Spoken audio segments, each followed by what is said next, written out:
So I think Naresh, probably you would be the best person to answer me here. Like, do you think, is it the same trend in other industries as well, or only the international student recruitment is suffering in this way? Oh, well, I don't think so, Abhishek. I don't think it is the same where in various other industries. As I said, I've been in the industries implementing ERP solutions for over 16 years. But one of the key things we need to answer is, what do we need from this innovation or technology? What is it going to serve? Doesn't matter where it is. It could be on a retail or a manufacturing or in an industry where you recruit students. So we primary responsibility, primary reasoning should be, we have to have an increased level of efficiencies.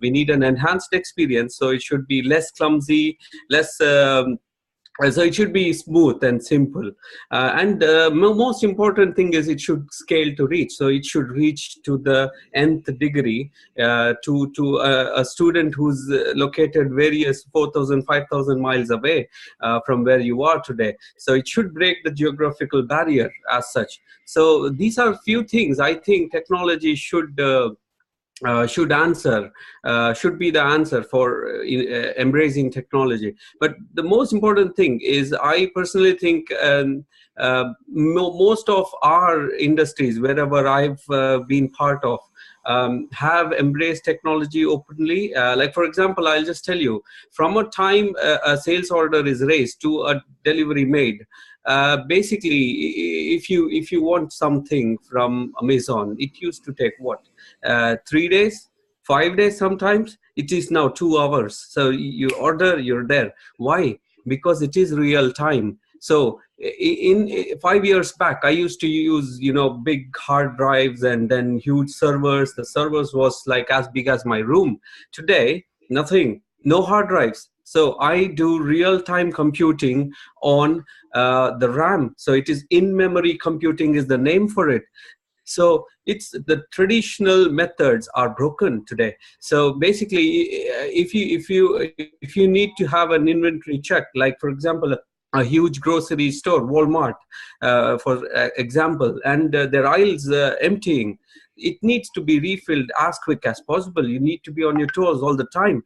You lose the customer, you lose the business. So basically, most of these most of the industry are embracing technology, and it is benefiting to a large extent. In fact, artificial intelligence, you might have heard, Saudi Arabia has ever actually given citizenship to a robot for the first time ever. Wow. And that is something which has broken all barriers. In fact, basically, I can sit here and talk to some unknown Alexa, and I can order groceries. That is something which is this absolute innovation, and it has made a difference to all of us. The way we live is going to change very soon, and everything has to be so every single process has to make sure that it will embrace technology at some point or the other. So basically,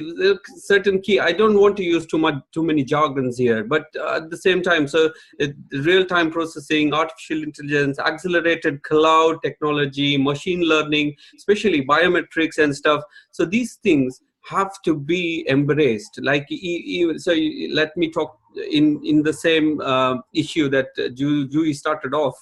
Basically, today, so iPhone, or there is another thing, so it can see you, recognize you.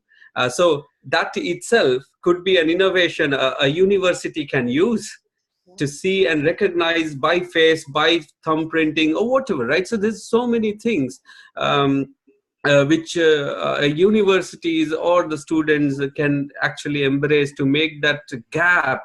It could be a lot more integrated to make sure that the overall process is a lot more smoother.